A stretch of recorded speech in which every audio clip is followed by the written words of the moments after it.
Where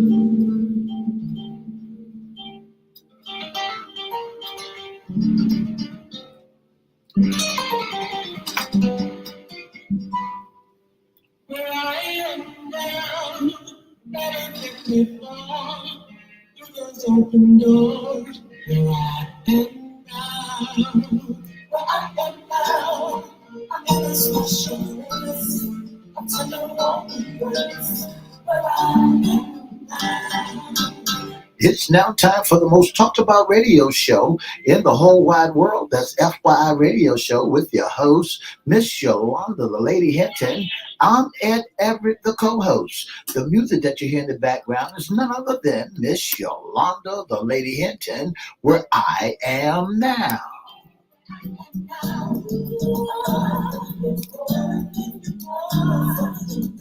And if you'd like to see us live in WGPL 1350 studio, all you have to do is go to Edward Everett's Facebook page or Miss Yolanda, the Lady Hinton Facebook page. And guess what? You can see us live right here in WGPL 1350 studio.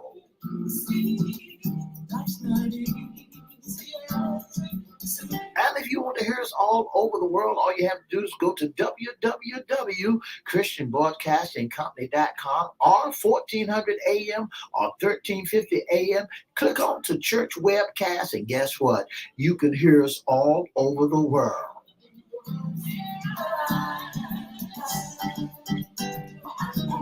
And now I want to introduce to some and present to others the host of the most talked about radio show in the whole wide world, Miss Yolanda, the Lady Hinton, and a pleasant good morning to you.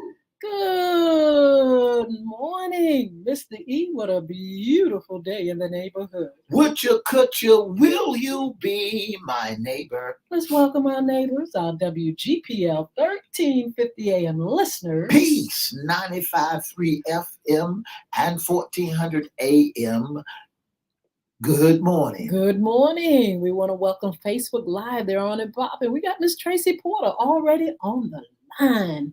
Let's also welcome Twitter, LinkedIn, and YouTube. Make sure you like, share, subscribe, and comment. We'll shout you out later on in the show. Like, share, subscribe, and shout out. Like, share, subscribe, and comment. We'll shout you out later on in the show. Shout out, shout out. Mr. E, what day is it today? Today is home day. That's what today is. My eardrums are messed up. But Mr. E, that was a fabulous hump day. You all should be up and popping. It's the middle of the week. That's what's it all about, getting up in the middle of the week. You done saw Monday and Tuesday. So now today is the last day of what? Of November, isn't it? That's right. This is the last day of November, and we're still in the fall, Mr. E. That's right. We're enjoying it. It's so beautiful out there. I think the machine went into red. Did it go into red with you? Anyway, this is our Wednesday segment, issues concerning men. What's under the hat? That's We've been right. talking about that, talk about men and all the things that men go through, experience, and some of your secrets. You know, I know y'all don't like getting those secrets out, but Steve Harvey started it. That's right. So that's right. We are so glad to be able to be here to talk to men about what's going on in the lives of men. And we have a very, very special guest. We have the Honorable Gerald J. Jones, a judge from the Circuit Court, Norfolk, Virginia. Good morning. Good morning to you all. Thank you for having me. So glad to talk with you. You know, we think about you so much and we see you on social media. We want to congratulate you as a grandpa and your wife as a grandma, and your son Gerald and his wife have brought forth a beautiful, beautiful child, a beautiful son. I will not disagree. I tell you, look, I got into the grandparents club 8 years ago, my only grandchild, and I'm just in love. I'm sorry, I am.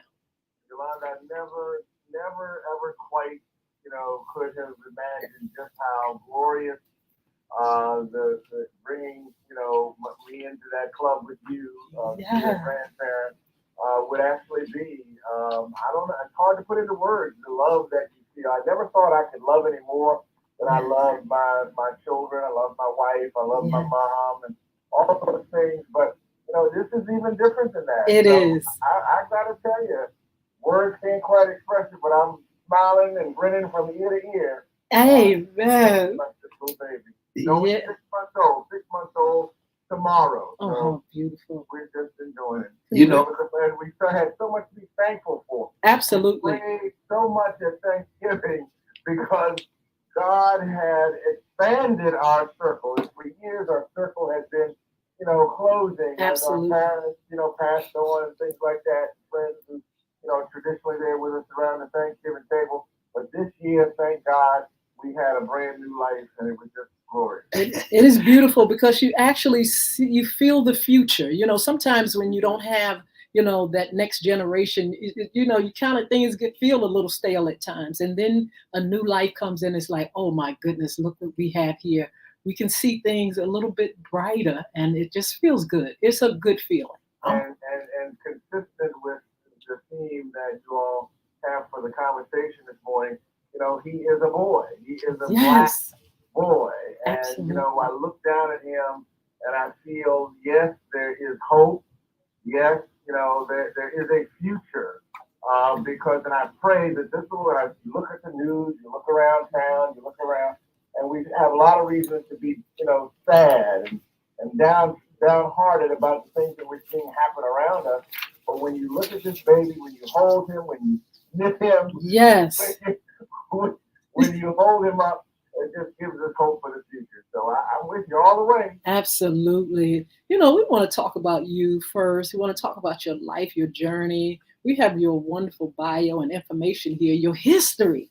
And we're going to start with it says you were sworn in June 3rd, 2005 as a judge of the Norfolk Juvenile and Domestic Relations District Court. You have become one of the few persons in Virginia history to hold office in each branch of government. It goes on, and we're going to keep talking about it. But I wanted to actually talk about your life, and you have accomplished so many things. How do you feel as you look over the things that you've done, your journey? You're here now as in the Norfolk Juvenile and Domestic Relations, but looking through your bio, you have started. Wow, you have started in college. You've got your education. You've had many positions. You've done so many things. What does that feel like? I have been very fortunate in my life. I was born to two loving, caring, involved parents who brought their children into the world, with hopes and dreams for them, and they did everything that they could do to instill those in me and my brothers. I have two brothers. All three of us live here in Norfolk still. And so we were fortunate to have the parents that we had, which I know is a subject that we could talk about, that some children just don't have the kind of parents that, have those things to instill in them. But, I was just lucky, and there was a bar set for me in my life and my brothers. We were expected to go to school. We were expected to achieve. We were expected to make A's. We were expected to do lots of things that we have all done.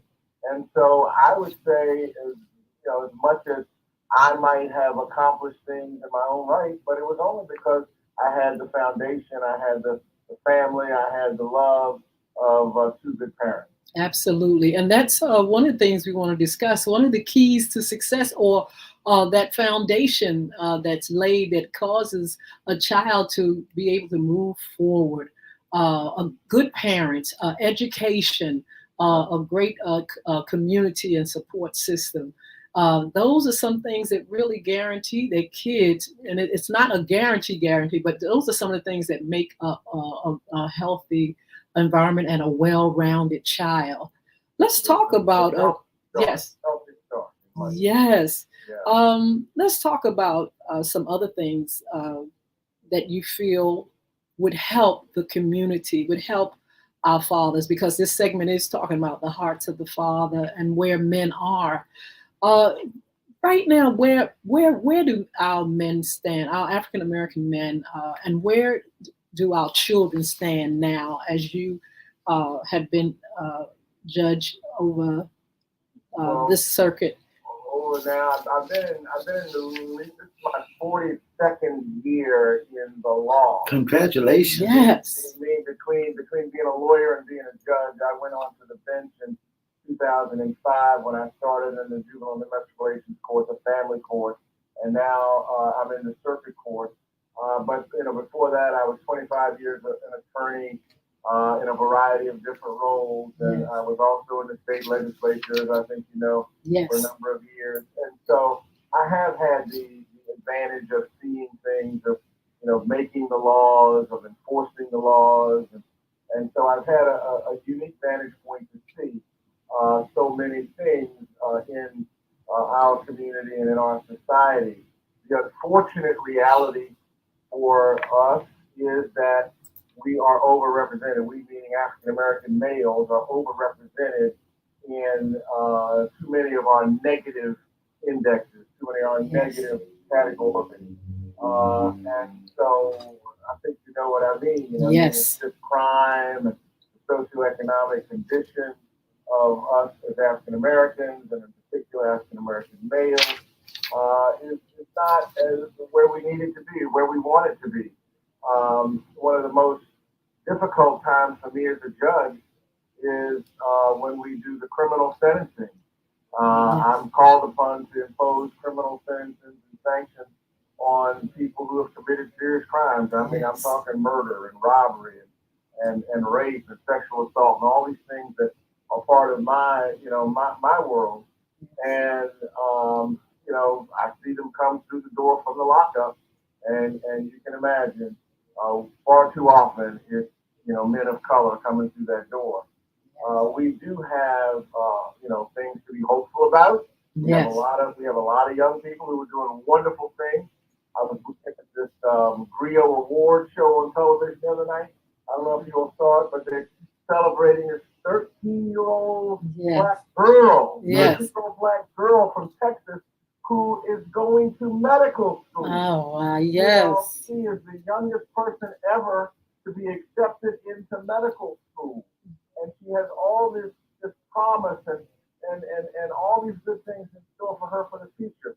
And she's not alone. We have a lot of kids who are doing well, but what we hear about, obviously, more often than not, is people who are not doing well. Yes. But the fact, we cannot ignore the fact we got a lot of challenges in our community. So unfortunately, we got to do better than we're doing.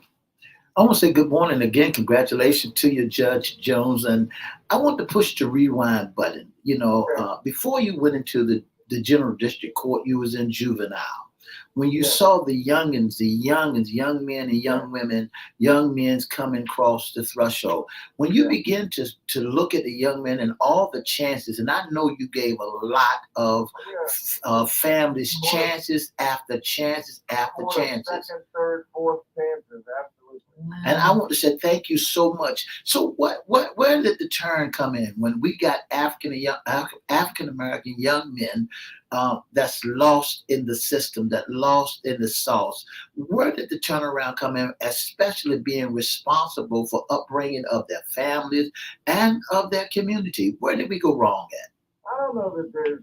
I don't know. I think it's a complicated, dynamic that exists in the black community. And again, we go back to the earliest years of life. So many of our kids show up to kindergarten and first grade already experiencing a deficit. There's an achievement gap. There's a reading gap. There's numbers and colors and all those things that children should know by the time. This is what the teachers and educators will tell you. Yeah. By the time these kids show up in the first grade, they're already behind, and unfortunately, the gap just widens. Yes. And so as they move on, and then we have these things called standards of learning tests and all that, and our kids sometimes don't pass those and don't get moved on, and they get moved to the side, and people bypass them. So by the time they get to be the ninth grade, and sometimes they're just put forward into those grades, they are disconnected. They are demoralized. They're downtrodden in their own lives and in their own minds and in their own hearts. And so it's no wonder sometimes that our kids end up in juvenile detention because many of them are crying out for attention. Many of them are just, asking people to care about them. And far too many times, in my observation, my personal observation, that is what their crimes were about. They were crimes for attention. Yes. They were crimes. They hurt people. They victimized people, but they were really crying out for help, crying out for attention. And so, and then it just gets worse from there. And so we've heard of that expression, the cradle to prison pipeline. Yes. Cradle to prison pipeline. Too many of our kids end up in that kind of, inexorable, inevitable, pathway to incarceration. And we know incarceration is one of the biggest, mass incarceration, you hear that expression, is one of the biggest problems that Black America has. Absolutely. You want to know where the Black men are? Yeah. Too many Black men are in jail and prison. And that's just a fact. That's a fact. In this country. That's just a Absolutely. fact that we have to accept. And a lot of those folks, again, they are, they really, they were victims. Yes. Who created other victims. And Absolutely. so it's kind of an endless cycle that, and it's, like I said, we can be depressed. Takes me back to my own little grandson, but there is hope for the future. Yeah. Yes. And the hope lies with these children who are being born today, tomorrow, next week, next month, 2023 and beyond. Yes. I was just wondering what things we can do as a community to make things better, because we can make things better. And so what do you suggest we do? What do you suggest fathers do at this point? Because there are a lot that care. I am, Yolanda, I'm so glad you asked that question. When I was the director of the Department of Juvenile Justice for Virginia, and that was in charge of the juvenile correctional system in our state. When I did that, people would ask me that question. Well, Mr. Jones, what can we do? What can we do to make the situation better? My strong suggestion to everybody who is listening to us talk this morning is that they make a personal commitment, let me put it that way, to become that caring and responsible adult in the life of just one child. Yeah. Everybody thinks, well, I got to go out and apply for a grant and get money and do this and that and the other thing. And, I'm waiting for this to come through and there ain't no money to help me do. No, you just go and find a child in your neighborhood, in your church, in your down the street. Yeah. Yes. See, needs some positive experience in their lives, and you just befriend that child.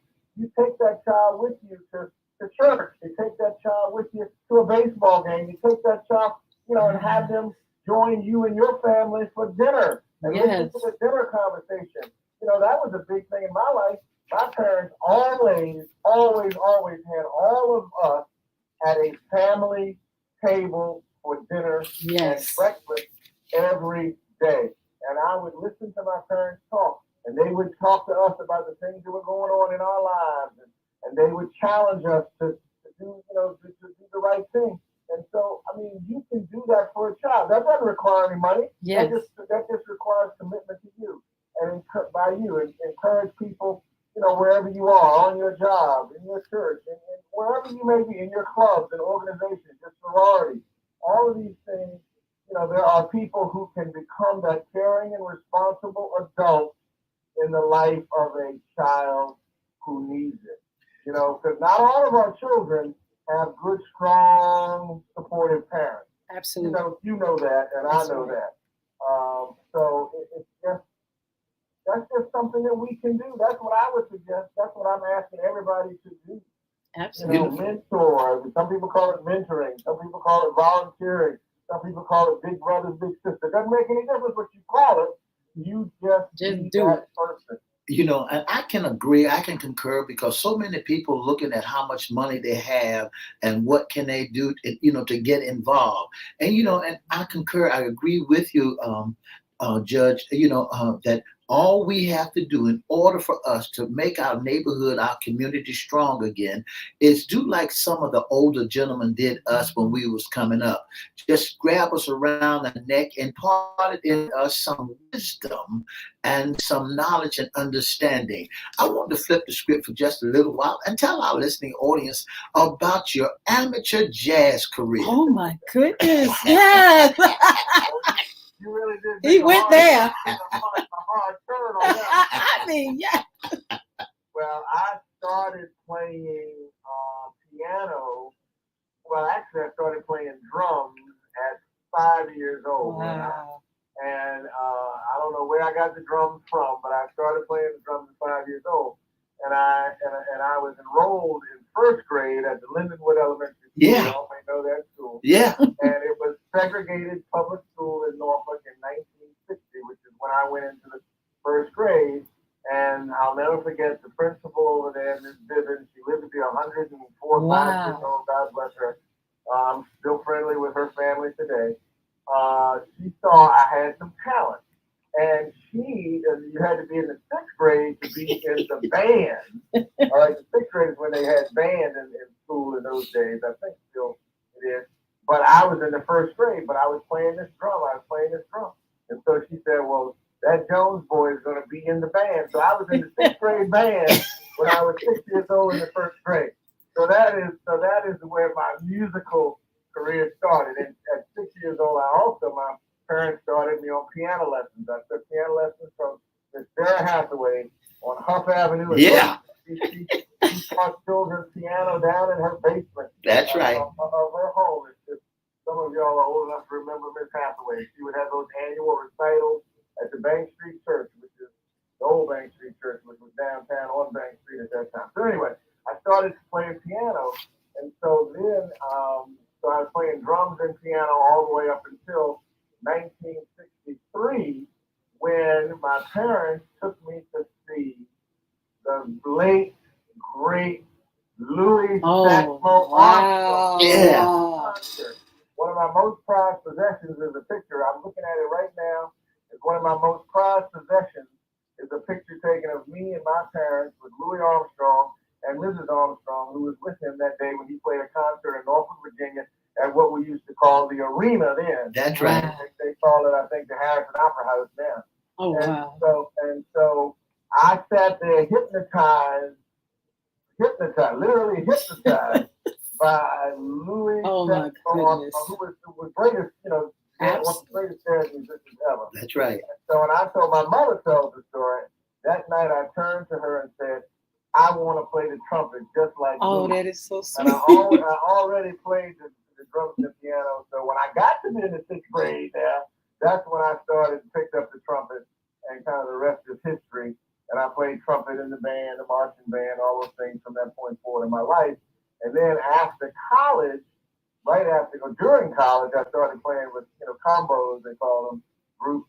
And we played gigs, for dances and all of that. And I really was into it. Really That is wonderful.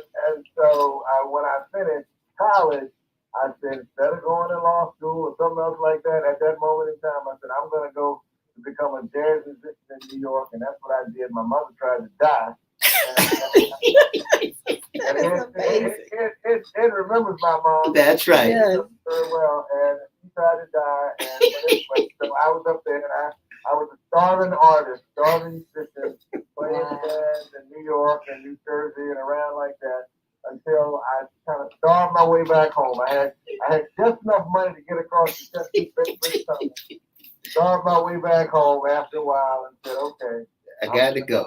I'm going to do something else. Absolutely. And so, and of course, I've had a lifelong love for jazz, and to this day, and I'm trying to make sure my son and his wife and now my grandson, that they understand and appreciate America's original art form, jazz. Yes. Jazz. Absolutely. Yeah. Judge, let's talk about what you birthed during the pandemic. The pandemic, 3 years. Woo! What came out of it, and what's next for Judge Jones? Okay. I really think we need to spend time talking about the pandemic and what these consequences, if you will, that are still flowing from the pandemic. Yes. People think somehow, if you look around and you listen to them and you hear them and you talk to them, they think the pandemic is over. The pandemic is not over. Look at what's happening in China today. There's this unprecedented revolution in communist China behind people who are pushing back because the communist China has continued to impose mandatory lockdowns and mandatory mask requirements because they are still contending with the virus. Yes. That's where we believe, and I think we pretty much have proved that the virus really came from that Wuhan, China, and started around the world, and we saw what it did to us. But the pandemic is not over. That's right. I have cases. There are cases in this world when the pandemic hit, which we kind of trace the March of 2020, March 14, 15, 2020 is when the lockdowns and all those things went into effect in Virginia and across the country. Here in the court system, I mean, we didn't know what to do. It just shut us down. Yes. It was unbelievable. People were in jail. They couldn't get a hearing like they were entitled to under the law. People were, they didn't even want to take people into the jail because, who had committed crimes because they were bringing in the virus with them, and they were catching holy HELL in the jail trying to stay safe from the virus and all those things. And we really just were thrown a complete loop, not only here in the judicial system, but in the community. Absolutely. And you remember those days? My wife and I would sit there at home, and we would just, well, what are we doing? What's happening? We didn't know. We would sit on. She would sit on one sofa. I would sit on the other sofa. Like, what day is it? It's like losing track of the days and times. And, That's right. I remember explaining to my wife. She said, "Well, what are we going to watch now?" I said, "Well, I'm going to regret this, but here's something called Netflix." And I couldn't even watch my show after I told her how to get on Netflix. And that was because of the pandemic. Yes. We laugh about that. I hope y'all are laughing. Yeah. And if she's listening, she's probably not laughing. But so we just, we were forced to do things, and that's when everybody started to communicate by Zoom and all these things that have come into our lives now. I mean, to this day, we're still hearing some matters on virtual, connection. We're still virtually connected to the correctional facilities so that we can have hearings because they don't even really want to transport them from the jail because there are a lot of people that are positive for COVID in jail. Oh my. So I mean, we are not, and so we do need to wear our masks. I mean, I will tell you, I went to a function over this past holiday weekend, and I was very nervous because there were too many people in there who were just, you know what I mean? Yes, absolutely. They used to call those super spreader events. Yes. This was a super spreader kind of thing. So I told my wife, I said, we can be polite and we can stay here for a little while, but we got to go. Because the worst thing that could happen is if we tested positive. Absolutely. And then guess what? My daughter-in-law wouldn't let me, and my son wouldn't let me. That baby. That Absolutely. I had to go out and get some kind of vaccination that I'd never heard of before the pediatrician told them that they had to have before, and I had gotten the boosters and all that, and I would strongly, I don't know why it is, I do not know why it is that African American people are resistant to the vaccination. And they are. And the boosters. Now, I don't understand it. This is what I always say. If you weren't feeling so good, something was wrong with you, you went to the doctor. We've all had it. And at the end of the doctor's visit, the doctor gives you a prescription. And you say, "Thank you, doctor." Yes. Thank you. And you go straight to the Walgreens or straight to the CVS, and you don't ask any questions. You might even stand around and wait for them to fill it. Okay? And you take that medicine even sometimes before you get home, and you don't know what you're taking because you trust and believe that this is going to help you. Just that easy. It's the same thing. Absolutely. And the boosters. and all of that. Dude, I ain't taking that. I had a young black man tell me, that's some white man stuff. I'm like, what are you talking about, man? We're trying to save lives. And just like everything else, it hurts us more as an African American. I know that's the truth. We're gonna go I'm to sorry, our. I'm getting excited. I don't blame you, but we want to thank you for being on. Thank you for taking your time and just giving us words of wisdom and talk about your journey. Be blessed. Have a wonderful day. Y'all have a great holiday season and a happy new year. Love to the family. Thank you so much. God bless you. All right, you all come on over social media. We're going to talk a little bit more about what's under the hat. Have a blessed day. For the past 30 minutes, you've been listening to the most talked about radio show in the whole wide world.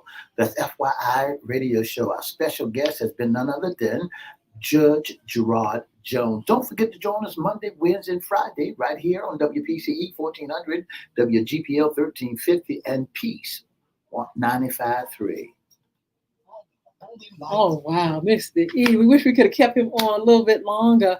But I tell you what, if you all could see his journey, his information. He's been a delegate. He's been a lawyer. He's a judge now. I mean, he's been in domestic juvenile courts, the circuit court.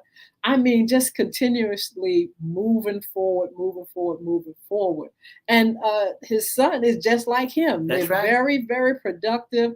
But he gave some keys, Mr. E, to how you can become successful.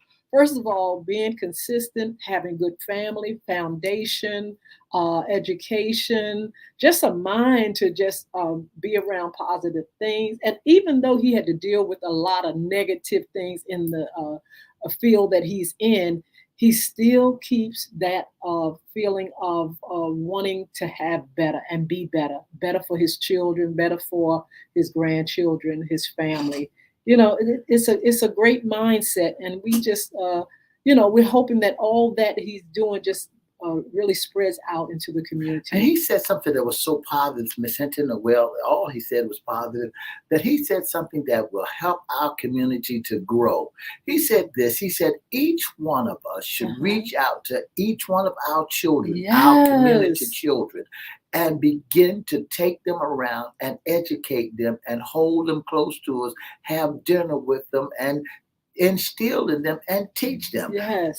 There's so many people that are having these great ideas, and one of the greatest ideas is for what he just said, to grab the children. You don't have to have a plan or funding or things of that nature. You don't have to have 501(c)(3). All you have to do is be a willing worker and be able to impart out and to reach out to help our children to be better citizens. He said it's just take one child. Pay attention to at least one child and show them that you care. Show them how to pull up and stay up, and if you fall, you can get back up. That's right. And so, but he also was saying, Misty, how the deep reasoning for some of the crimes is people wanting attention and needing they need something within, and they go to the extremes with crime and doing wrong and doing people wrong. But a lot of times on the inside, these people are not whole. They have been victims themselves, and they just keep victimizing, and they just, pass it down to their children and things like that. And so that cycle has to be broken. And as a community, we're going to have to see the broken ones and begin to help heal and to help support. Sometimes we see stuff and we don't do a gosh darn thing. That's right. We turn our backs to it. We turn our backs to it, Miss Hinton. We see things happen and we turn a deaf ear to it, or hear things, we turn a deaf. We see things and close our eyes. Sometimes we got to stop that, because what we are creating is saying, okay, fine, I see you do the crime, but I ain't gonna tell nobody. But sometimes you got to get involved, because it's your community. Later on down the road, when we see, just like the mass killing that we had down at Walmart, the gentleman said in his letter, I wish that my parents Oh my gosh, could have yeah. saw. And the thing about it is we are not paying attention enough to how things are operating. You said one day was so clear, was so good, that was so right and so knowledgeable, that when the prodigal son saw his son come home, nobody had to tell him that it was his son. He saw the style. He saw the way his son walked down and from afar off, they said he saw his son. How many times do we take time out just to look at our children, their emotions, how they're acting, how they're talking, how they're walking, and their movement, so we'll know that's how our children are operating. I can recall one day, Miss Hinton, I was in junior high school, and I was sitting on the wall with the boys, and my mom was riding down the highway. I mean, doing about 35 miles an hour going down the highway. She turned around and called my name out the car window, because I was up there sitting on the wall smoking a cigarette. And she hollered my name, and somehow or another, and she's in the passenger side. My dad was driving. She said, "Go around, just drive around the corner." Got out the car, came to where I was, and beat me with an umbrella. Because from afar off, she saw me. And that's what we have to do. We have from afar off, we got and close up. We got to be able to grab hold of our babies, our children, our community, our neighborhood, so we can stop some of this jail time, this foolishness. I'm laughing because you said beat you with an umbrella. I said, "Oh, now wait a minute." Kevin Hart and them had a conversation on his show, his panel, and talking about corporal punishment for our children and whipping them. And a lot of the men, and it was about 4 men on the panel with him, his co-host, and they said they didn't believe in all this whipping and carrying on. That stuff said that there's something that shouldn't have never been done. I was kind of surprised in a way, because African American folk believe in whacking. That's right. Our Caucasians, and this is a thing. Of course they whip their children too, but it would be a thing if we would kind of like imitate it. Now, Johnny, don't do that, Johnny. Get in time out. But we was whacked up there, up down every side of the head and more. But they had that conversation. They felt like that didn't do not a gosh darn thing. Do you feel like when you got that whipping with that umbrella, did that settle you down? Did that stop you from doing what you were doing? The cigarettes went away.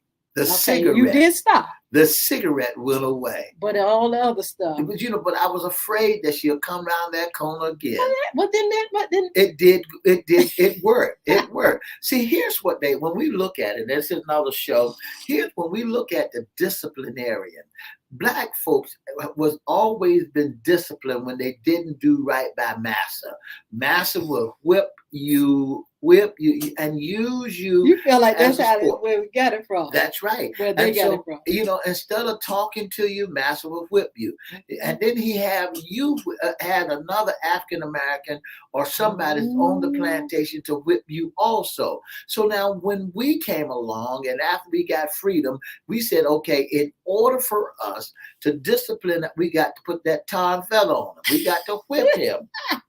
I really agree. Look, all those in the chat, do you all believe in whipping your children? Or do people believe more in punishment? Or do they punish their kids? They do time out. What do you all do as parents or grandparents? Do you, lay it on them or what? I want to know, because things definitely have changed. But we just want to, thank our... I've just got one question before you go to... Now, have you as a young lady ever got tarred and feathered? What do you mean tarred and feathered? And you ever got a whipping? Yeah, my mother now. No, not you. Me. Now, did it do any good? Wait a minute, for me? Yes, for you.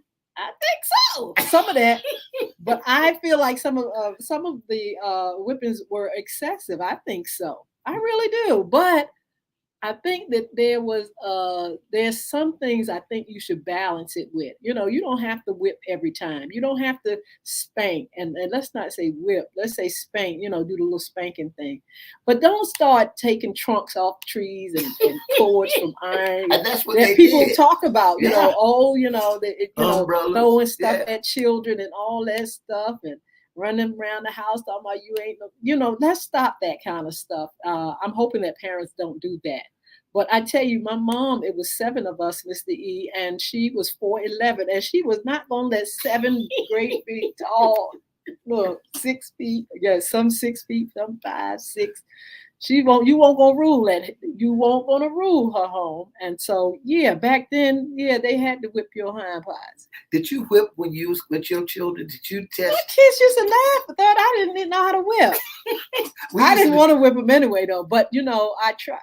I don't know. I don't think it worked for me. Okay, because we used to laugh at my mother Well, they used to laugh at me too, like, hey, that didn't even hurt. until she got the umbrella at me. That quit me from laughing at her. So I always thought, Mr. E, there were other ways of discipline. You got to explain to a child why you feel, why you feel the anger, or why you feel, things aren't right. They've done things that are not right. You know, you've got to tell them. You got to teach yeah, them. that's right. And so that's been the problem. We're not being able to teach. You just going ham on them, and they like, well, what did I do? I didn't do nothing.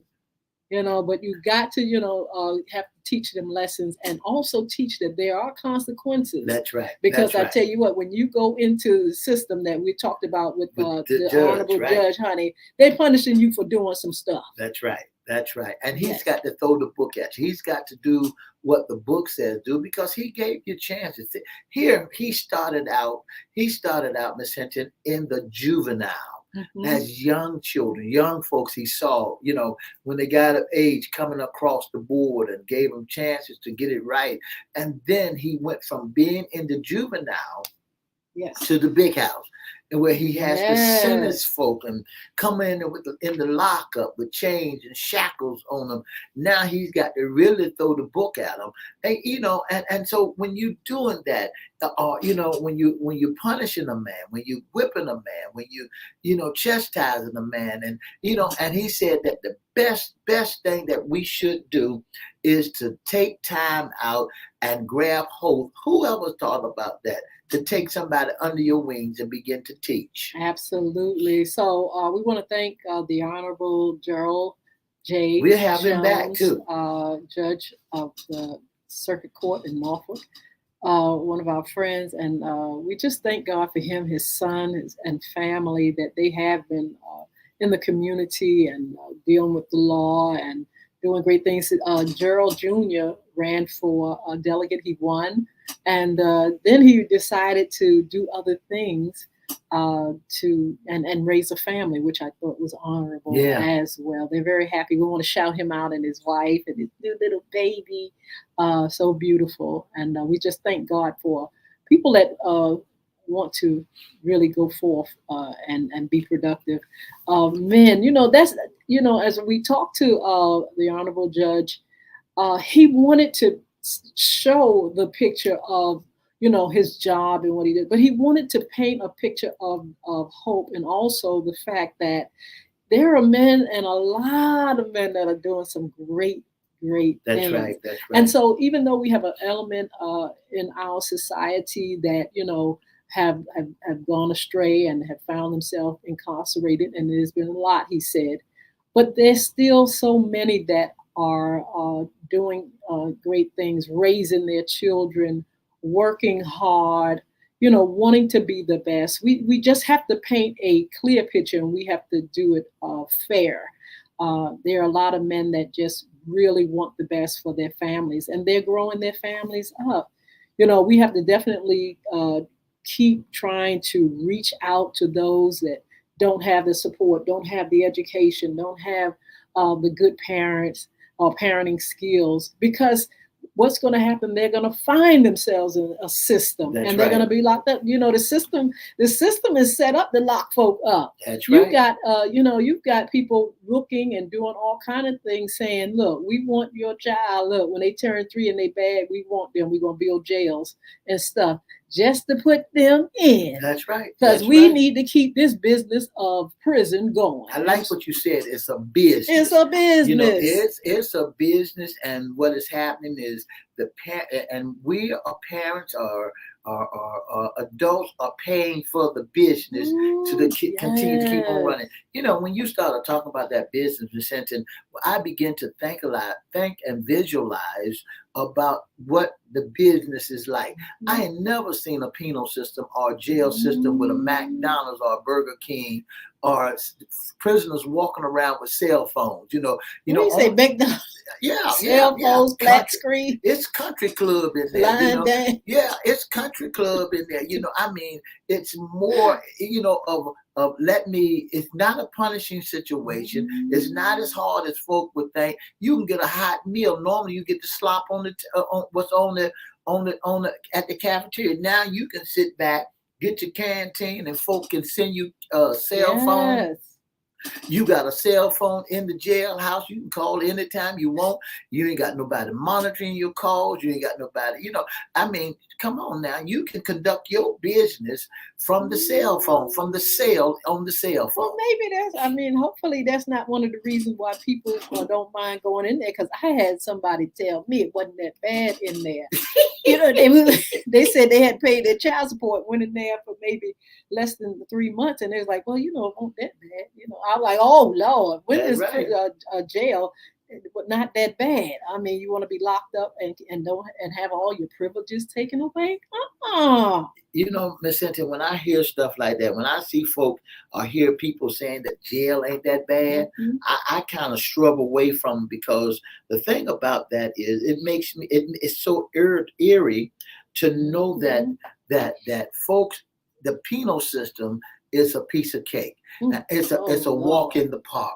There is, you know, it's no correctional. You know, normally when a man or woman go to jail, it's correcting them so they won't go back out there and do the same crime over and over again.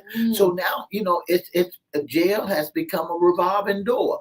People moving in and people moving out. You know, and back in the day they would give you $3 or $2 a day when you go to jail. You know, and then when you come out, you got to pay your fine or continue to pay your fine. You can sit in jail and get a job while you're in jail, telemarketing, you know, and continue to work while you're there. Did you hear the judge say that during COVID, they didn't even want folk coming in? That's right.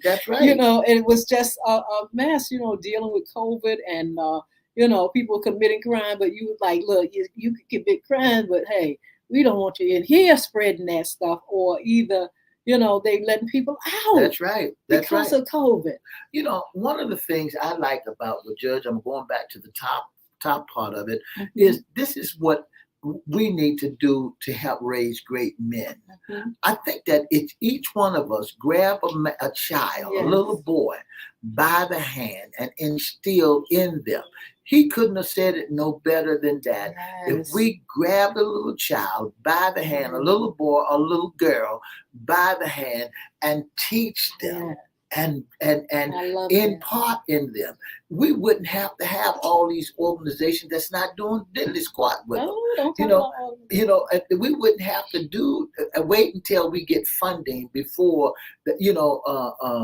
before that they can get a child on the right track. You know, all we have to do, he gave the answer. The secret was right there. It's just that we pick up someone and begin to teach them boys and love on them boys, because that's what they're looking for. They're looking for love in all the wrong places, and they're looking for someone to show them attention. Let me encourage you all, because I was on I was in my class on the other evening, and a young lady was talking about wanting a 501c3 status nonprofit, and she wanted to know how in the world can she, get the numbers that she needs when she's just starting off financially.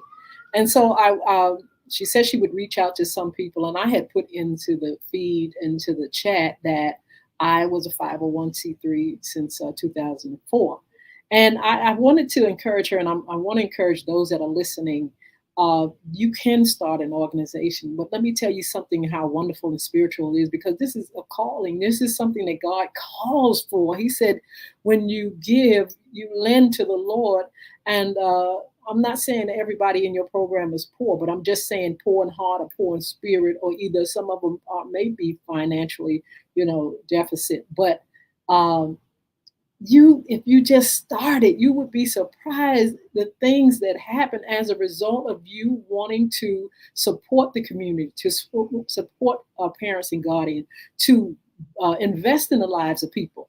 Everything that I needed fell in place. Everything that I needed, even till this day, with that nonprofit organization.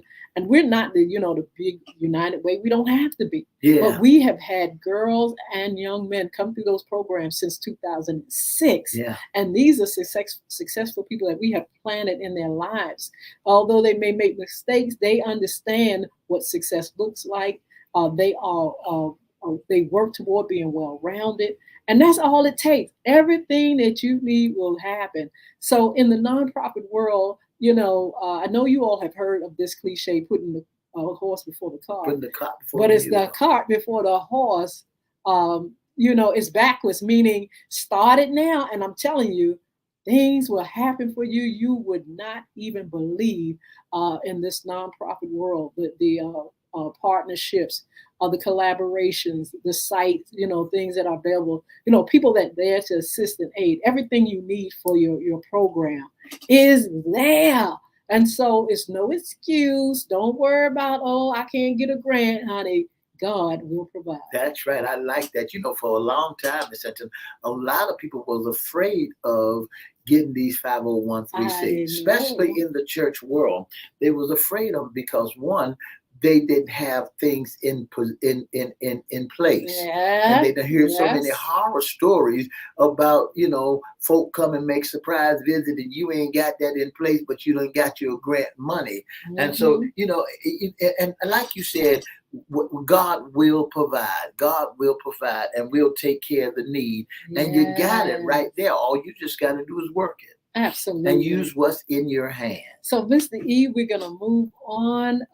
We have some, we want to ask you all to let us know who we should have on. If you have someone that you would like to see on our show, you want to recommend somebody, you want to scout for our folk, we are filling up our calendar. And not only that, we are celebrating, and we didn't forget, Mr. E, we're celebrating 7 years on FYI Radio Show. Our celebration is going to spill in on December because we're going to do some giveaways and things like that. We may do a giveaway this Friday, just in celebration of 7 years. And we're going to actually, in December, kind of go back some of the things that we've done. That's right. Some of the people that we've had on.